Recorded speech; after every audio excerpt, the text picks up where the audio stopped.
Hello and welcome to another cozy evening here on The Curious Case. I'm your host, Davis. Where are you listening from tonight? By the fire? On a quiet walk? Maybe with a cup of tea in hand?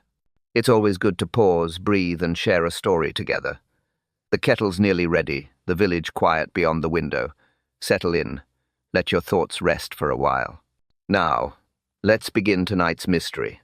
Afternoon light fell across the lace curtains, soft, steady, like a hand that knew where to rest. Miss Marple sat by the window, her sewing basket open, needle poised.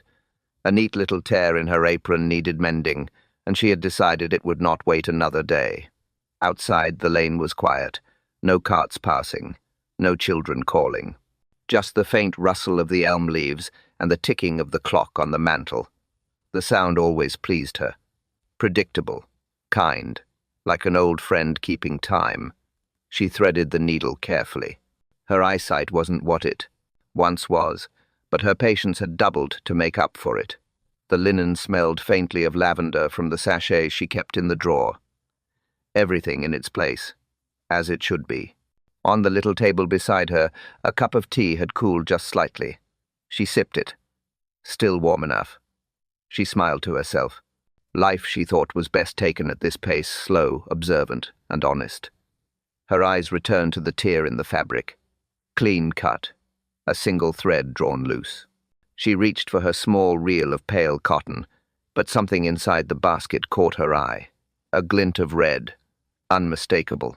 She paused, lifted the thread gently between her fingers. Crimson. Not bright, but deep like a shade chosen deliberately. Not hers. Not from any garment she owned. She frowned slightly. Miss Marple's basket was an orderly thing. She knew every button, every thimble, every spool of thread. Nothing ever appeared there by accident. And yet here was a single strand, wound around her own cotton reel. She leaned closer. The thread was silk. Fine, expensive, the kind one found on evening gowns or fine upholstery. A touch of perfume clung to it. Not lavender. Something floral, heavier. Rose, perhaps, or lilac water. Strange. Her mind began to work as quietly as her hands. Who had been near the basket? It had been on the sideboard all morning, untouched since breakfast. Only the postman had come, and Mrs. Price with her usual gossip about the guild. She hadn't noticed either of them near it. She picked up her needle again, pretending to sew. But her thoughts drifted. Threads told stories. So did stains, broken buttons, worn edges. A lifetime of mending had taught her that fabric never lied. It remembered, it recorded, and sometimes it revealed. The red silk curled across her palm like a whisper. A thing left behind, small but deliberate.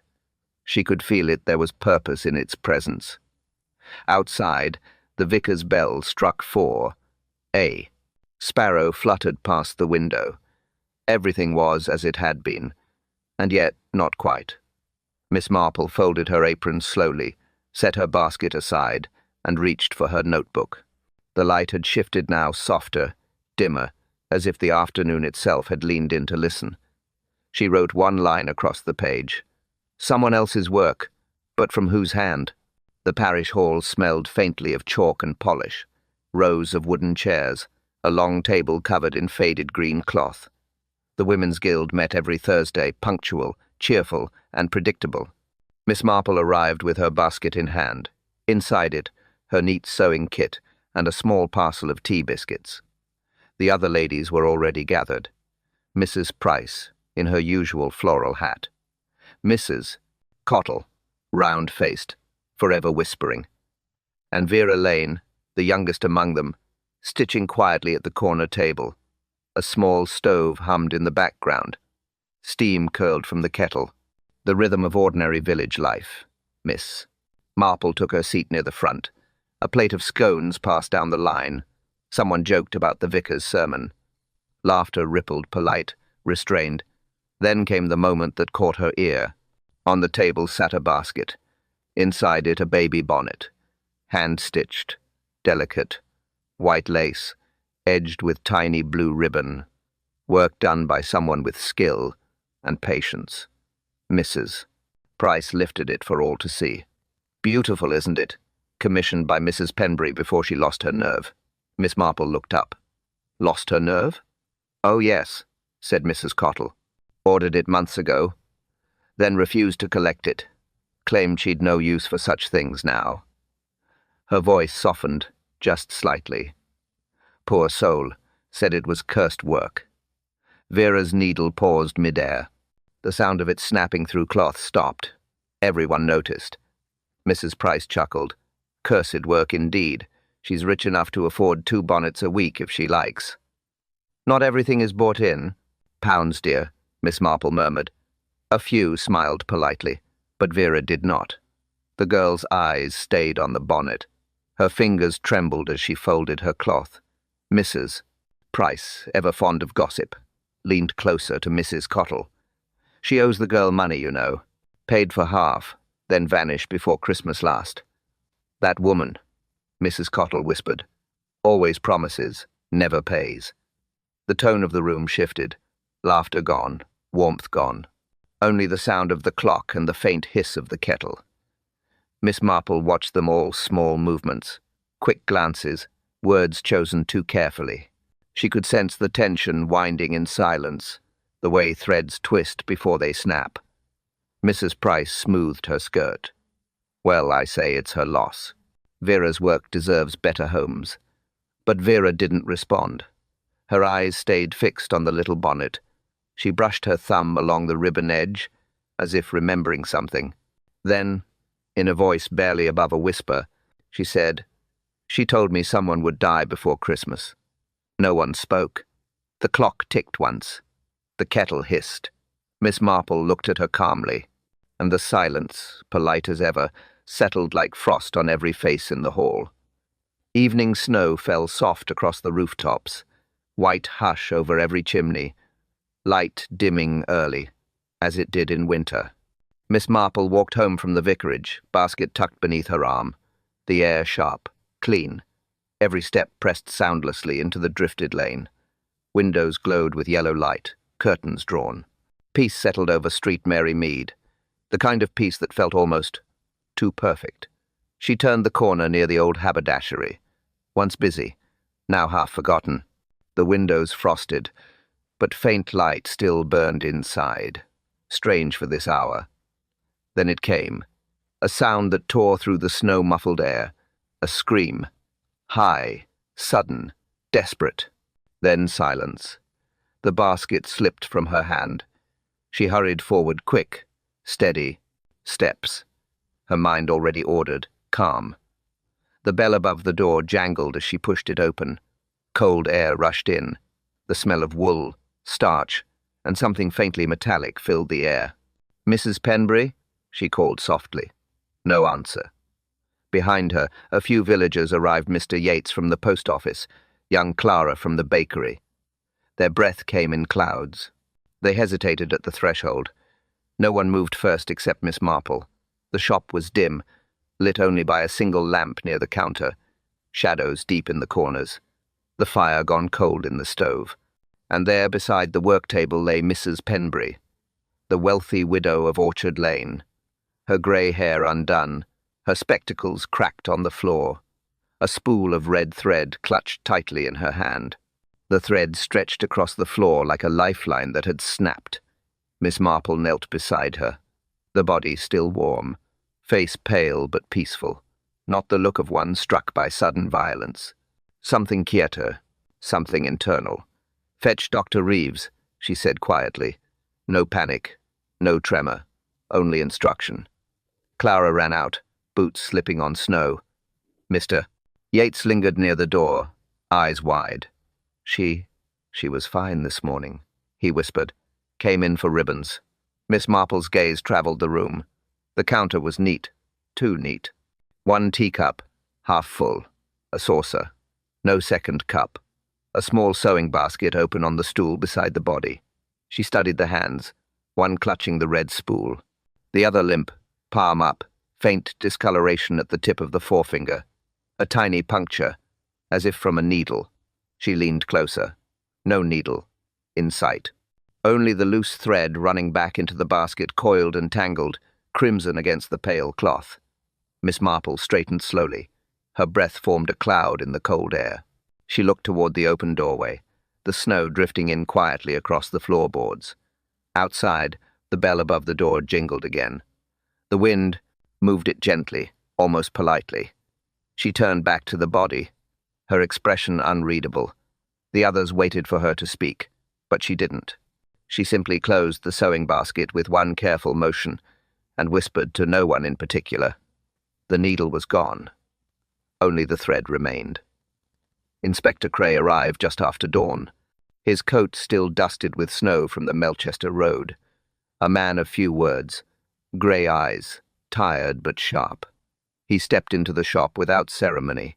Miss Marple followed behind, hands folded neatly around her gloves. The air inside was heavy. The same faint scent of almonds lingered, almost sweet, almost wrong. Cray scanned the room. Nothing disturbed. Drawers closed, shelves intact, money box untouched. No sign of robbery. "Natural causes?" asked the constable beside him. Cray shook his head.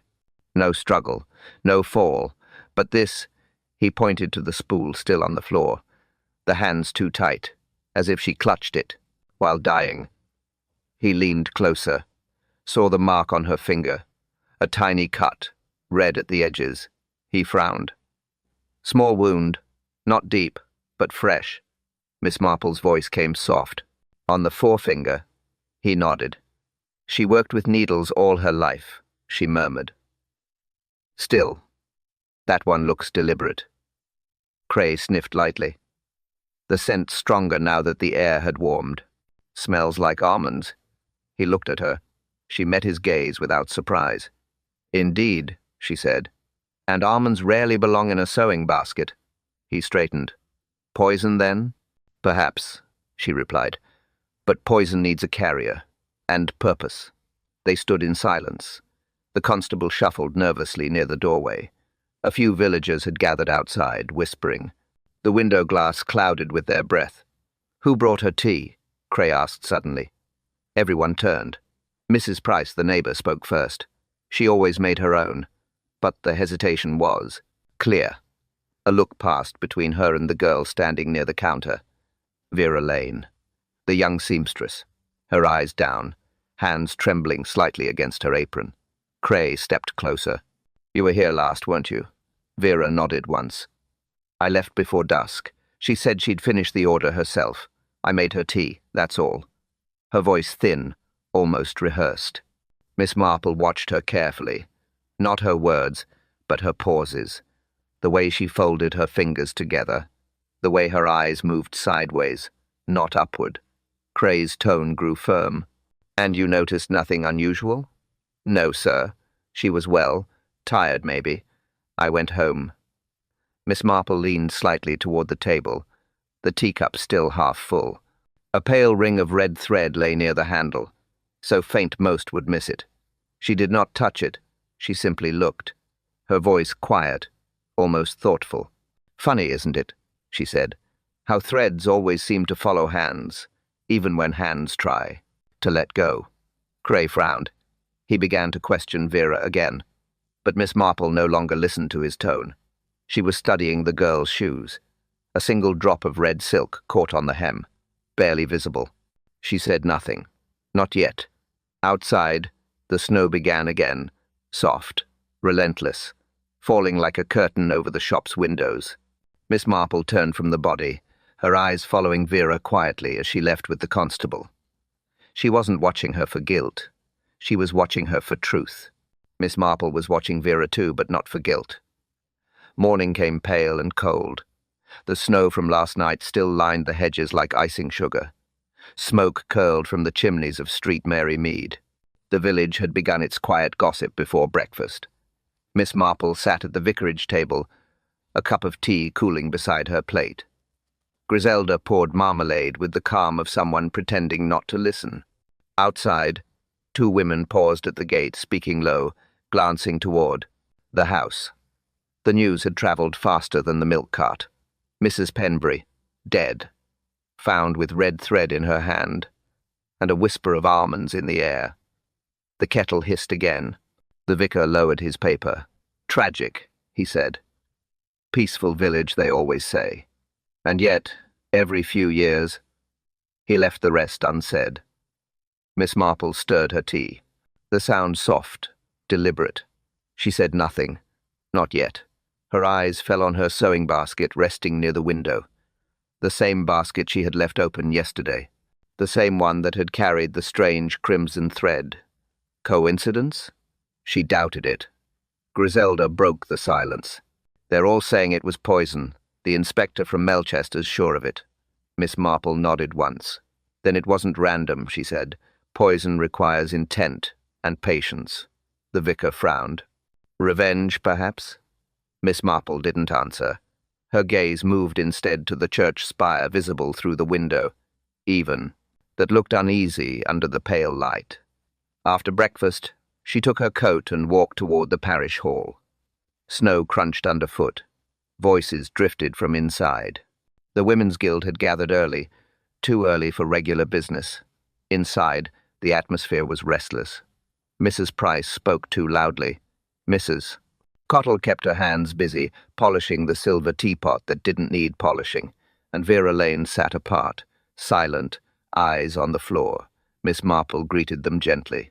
Then, almost as an afterthought, she glanced at the cupboard near the wall, the sewing supplies shelf. Every reel in place, white, brown, blue, except one gap. A small empty space where a spool should have been. "May I?" she asked softly. Mrs. Price hesitated, then nodded. Miss Marple reached in, taking the spool beside the gap. Red thread, the same shade. She measured it by touch, inch by inch, against the one she carried in her pocket. Perfect match. Same thickness, same silk sheen. She placed it back carefully, turned toward the group, and smiled faintly. Mrs. Penbury borrowed a spool, didn't she? Mrs. Cottle blinked. Months ago. Said she'd replace it after the holidays. Miss Marple nodded. Her eyes softened. She did replace it, she murmured. Only, not quite as she meant to. The others looked at her, confused. But she had already turned toward the door. Snowlight poured in, bright against the floorboards. She looked down at the small line where the spool had been. It was too clean a space, no dust, no fray. Just a sharp, deliberate cut in the pattern of order. Miss Marple closed the cupboard quietly, her expression thoughtful, measured. Then, almost under her breath, she said, it had been cut with care and purpose. The knock came just after sunset. Soft, uncertain, not the postman's rhythm, not a neighbor's. Miss Marple looked up from her chair. The fire was low, the room quiet except for the steady tick of the clock. When she opened the door, Vera Lane stood there. No coat, no hat, only a shawl clutched tightly around her shoulders. Her eyes were red, her hands trembled. "Please, Miss Marple, may I come in?" "Of course, my dear," she said gently. "Sit by the fire. Warm yourself first." Vera sat, staring into the glow. She spoke without lifting her gaze. "I couldn't sleep. Everyone's whispering about me. They think I did it." Miss Marple poured her tea. "No one can think anything for long in Street Mary Mead, Vera. The truth always pushes through, even when it's inconvenient." Vera smiled faintly, then shook her head. "She knew something, Mrs. Penbury. She told me once if I didn't tell the truth myself, she would." Miss Marple said nothing.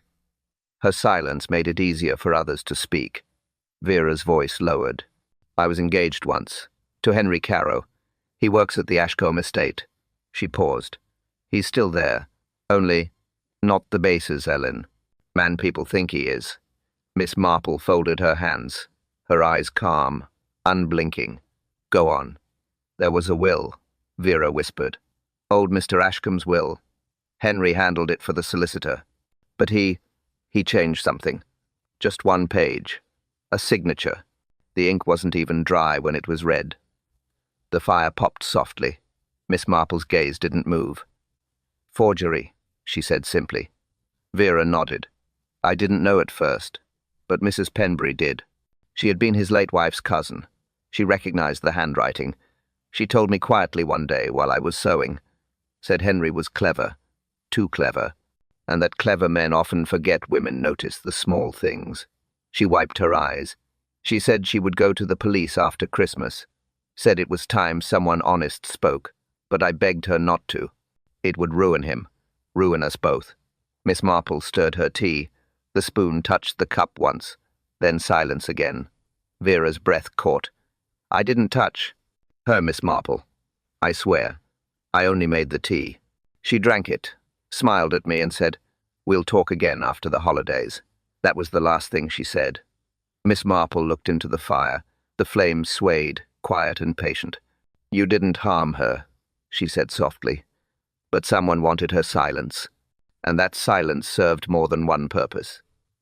Vera stared at her, uncertain. Miss Marple reached out, touched her hand lightly. "Secrets don't stay folded forever, my dear, not even in linen drawers." The girl began to cry again, small, controlled sobs. Miss Marple waited, then poured more tea.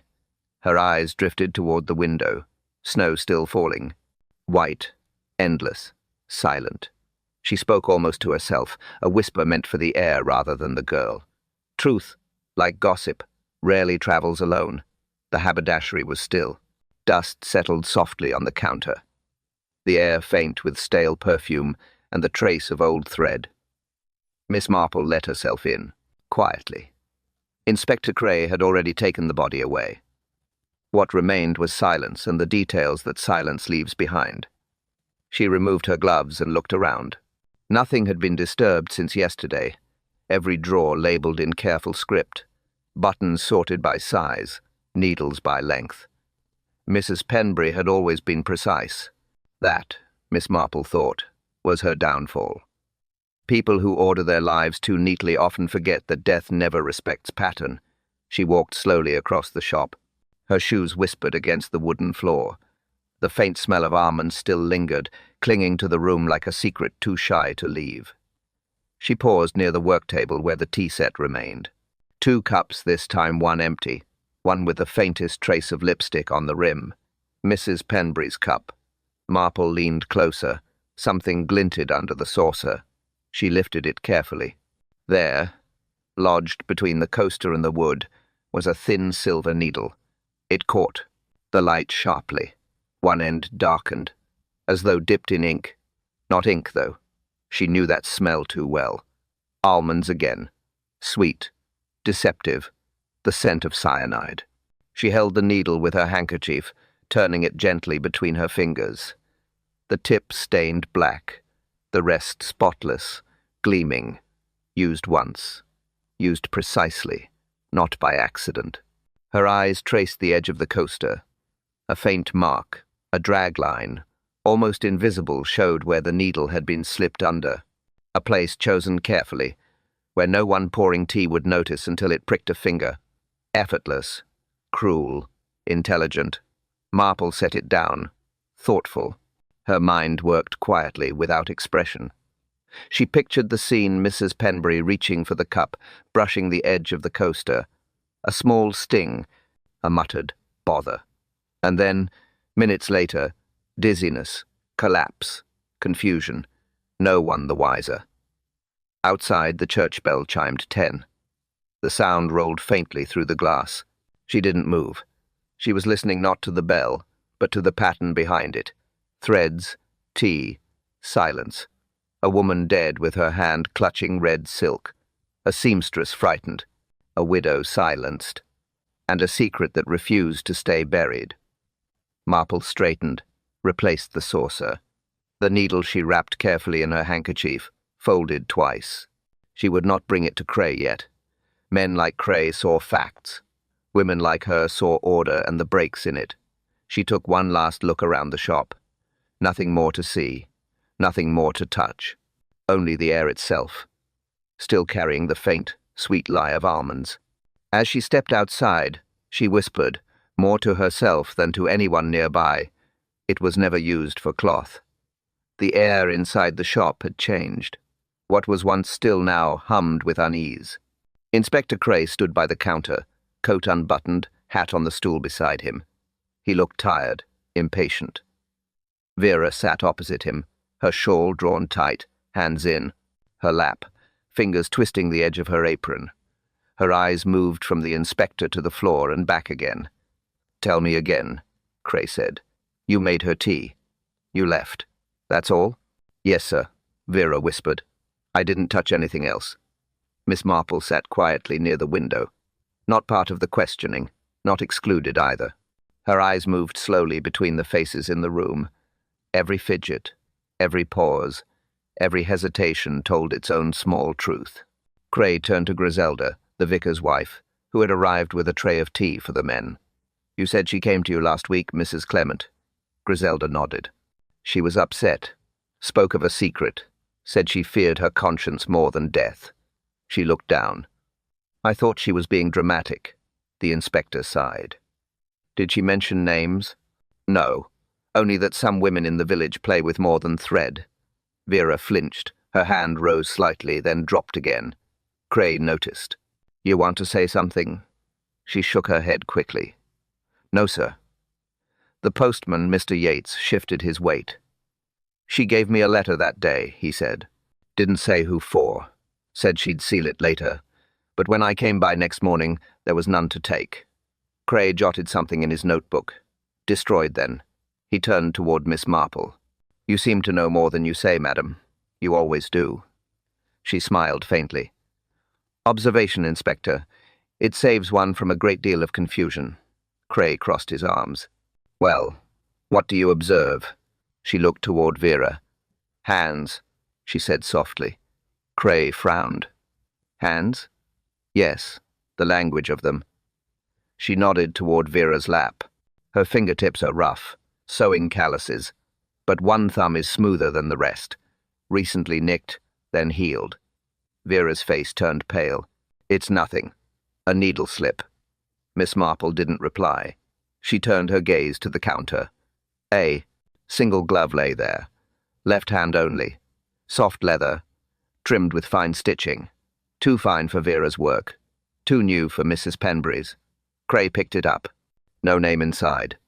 "No," said Miss Marple, "but a stain." She pointed to the cuff, faint, pale pink. "Thread dye.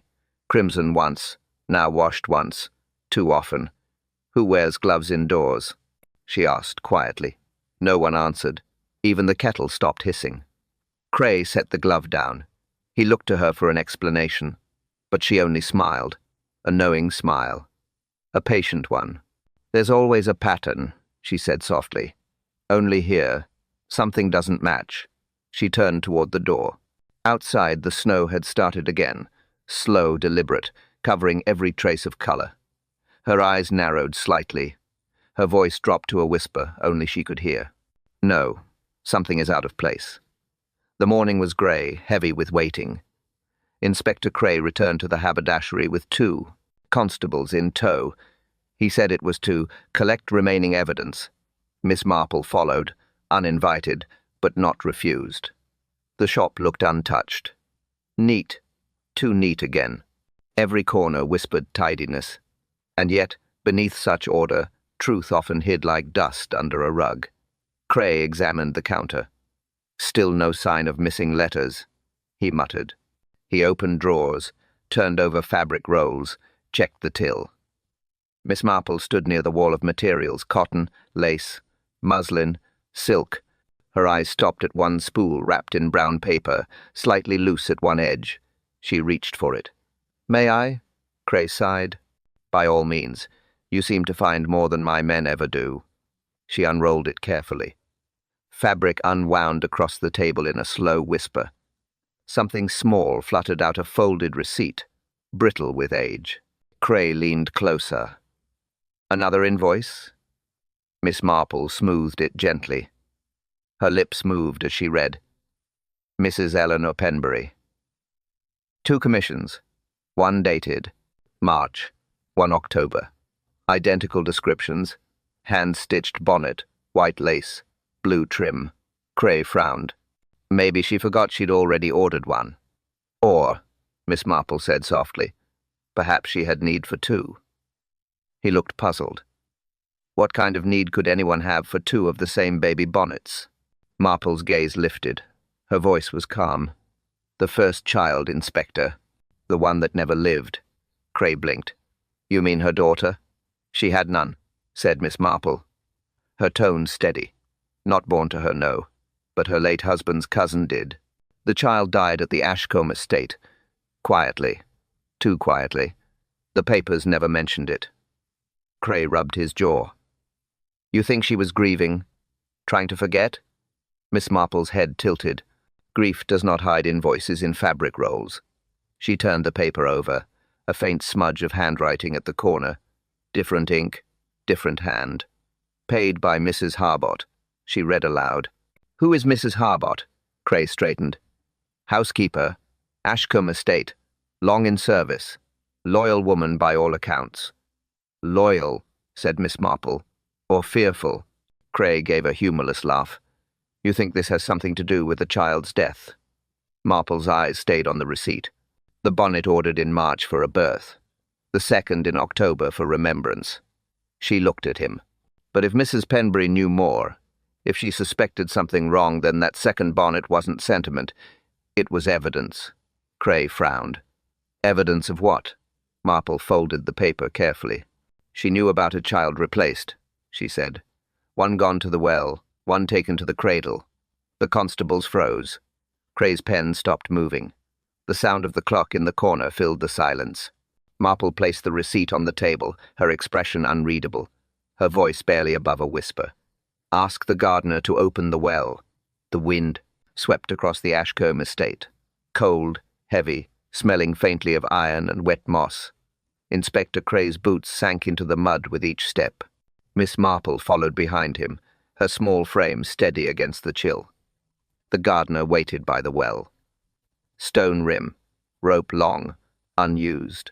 Beside it, a constable held an iron box, found wedged deep in the damp earth behind the hedgerow. It was locked. Old. Black with rust. Cray knelt. "Found this just as she said," the gardener murmured. "Buried shallow. Not new work." The inspector forced the latch with his pocket knife. The hinges shrieked. Inside letters. Dozens. Tied with faded blue ribbon. The ink blurred by moisture. Miss Marple leaned closer. The handwriting neat. Different dates. Different hands. Each signed by the same name, Eleanor Penbury. Cray opened one at random. The paper trembled in the wind. He read aloud.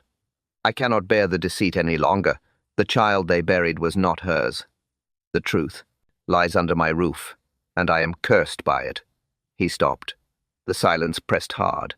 Even the birds held their breath. Behind them, Mrs. Harbot, the housekeeper, stood motionless. Her gloved hands clutched the folds of her apron, her face pale as the frost. Cray turned sharply. "You knew about this." Her lips parted. No denial, only the smallest tremor of breath. "I didn't mean for her to die," she whispered. "I only wanted quiet." Miss Marple's eyes were kind, but her voice was steady.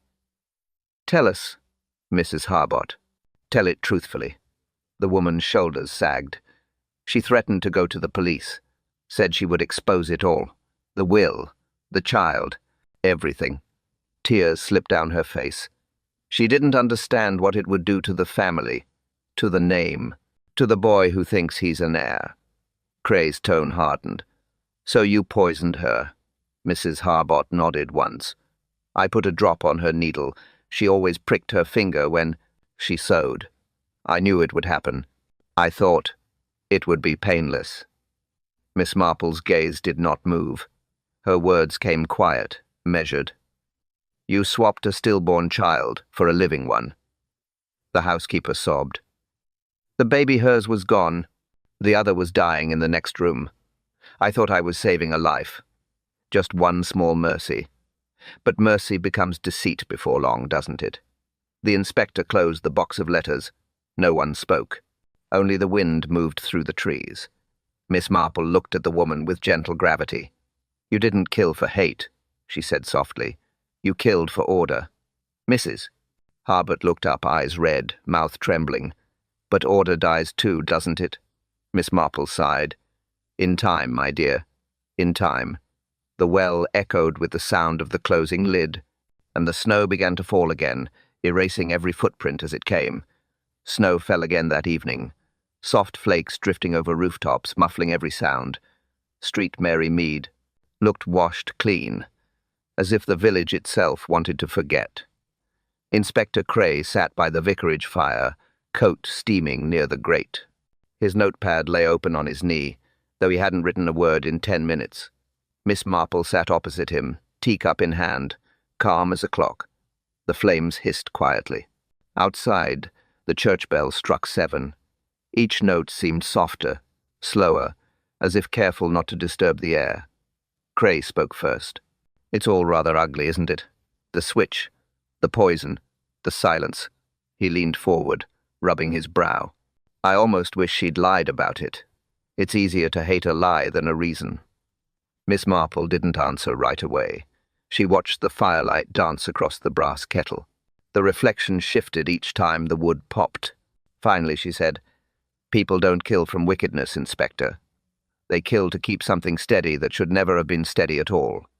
He gave a faint smile. "You make it sound almost forgivable." "Not forgiving," she said softly. "Understanding." The room fell quiet again. The clock ticked in steady rhythm. Griselda brought in another pot of tea, set it gently down, and left without a word. Cray flipped a page in his notebook. "The coroner will confirm the cyanide by morning. I'll send word to London about the forged will." He paused. "Her letters will settle the matter." Miss Marple nodded slowly. "Yes, but some truths don't rest once spoken. They rise little by little until they find new air." He looked puzzled. "Meaning?"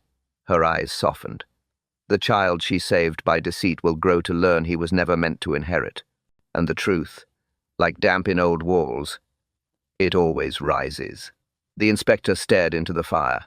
Ash collapsed inward, grey and glowing. "Still," he said, "you'd think a woman of her age, a housekeeper, would fear God more than scandal." Miss Marple smiled faintly. "Fear of scandal is one of his subtler punishments."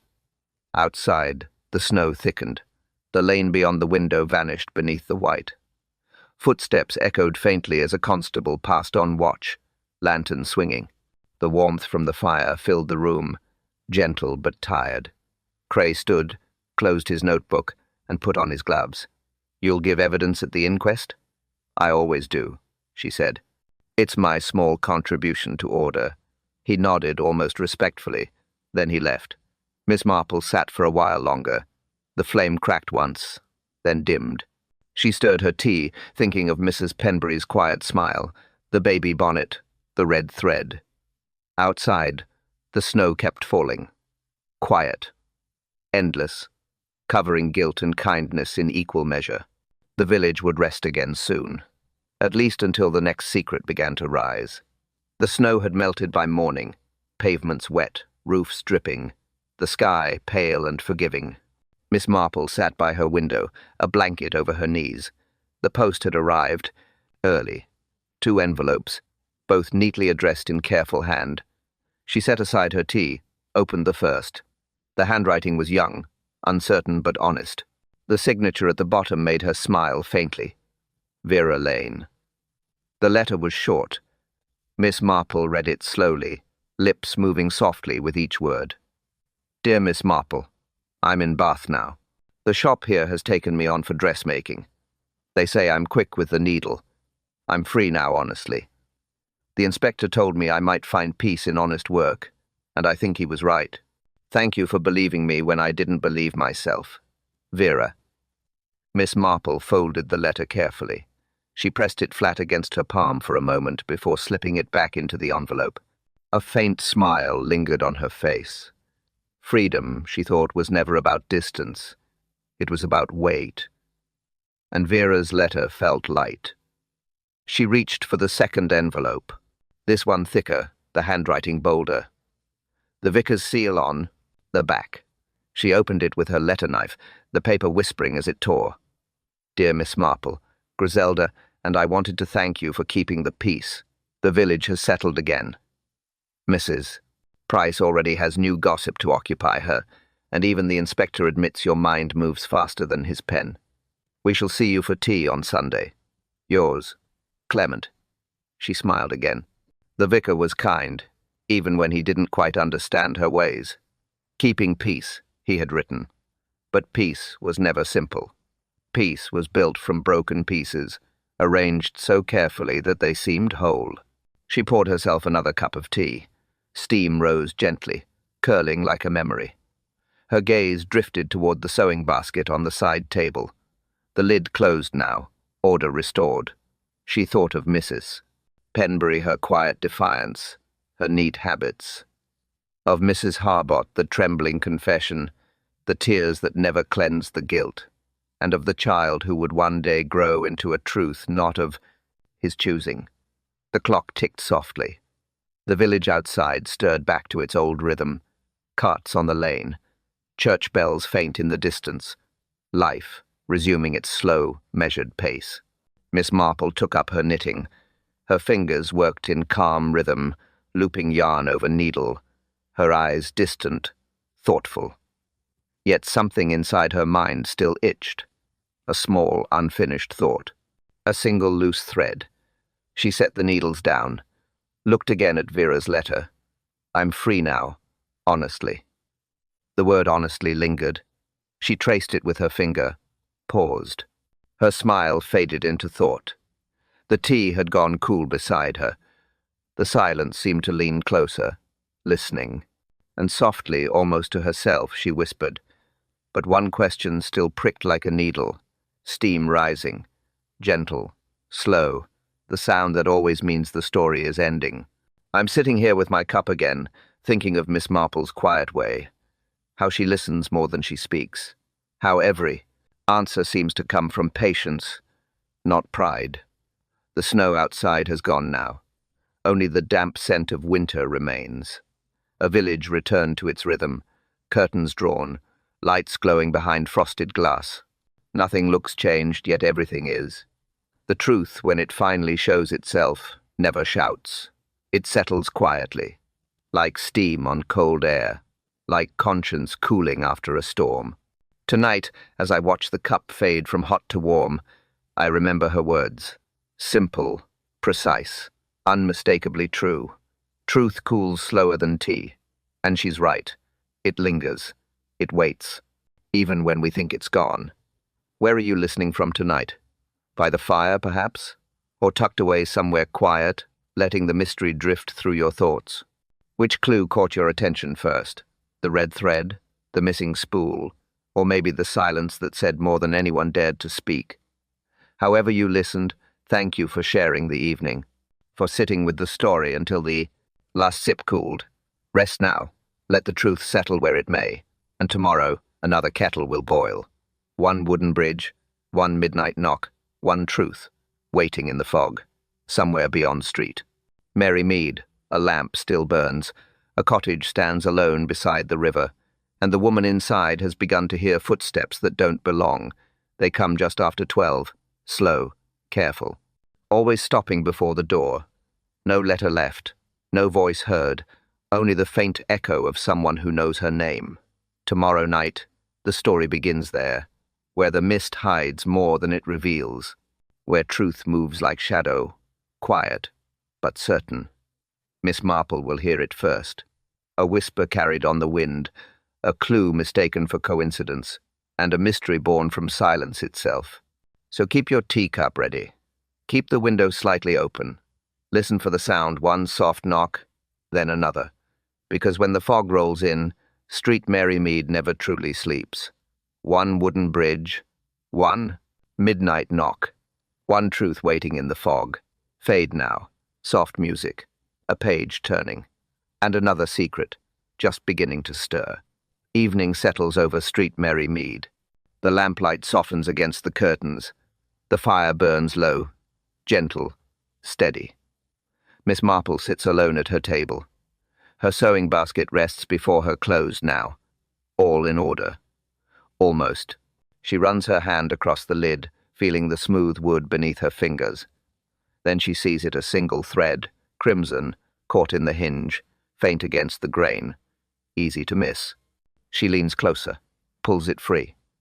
The thread glints softly in the light, fine as hair, delicate as memory. She turns it once around her finger, then smiles, quiet, knowing, content. Outside, the wind moves through the hedges. The church bell marks the hour. Peace returns, light as the closing of a drawer. Miss Marple places the thread in her basket, locks it gently. The latch clicks. Fade out. Thank you, dear listeners, for sharing another quiet evening here on Warm Pages. For your kind hearts, your gentle comments, and the way you listen not just with ears, but with calm curiosity. Each story you share a moment with keeps this little village alive, one kettle at a time. Your presence is the warmth behind every mystery we tell. So tonight, as the kettle begins to hiss once more, take a breath, pour another cup, and rest easy, knowing the quietest stories often linger the longest. Until next time, thank you for listening. Fire crackling softly, the gentle sigh of logs settling into embers. Outside, snow drifts past the window, slow, unhurried, peaceful. A page turns, the sound crisp, final, like the last breath of a story well told. Steam curls from the forgotten teacup. A shadow of warmth lingers in the air. Then, the voice calm, steady, certain. Winter keeps its secrets, but only for a while. Fade out. Music soft. Snow falling still.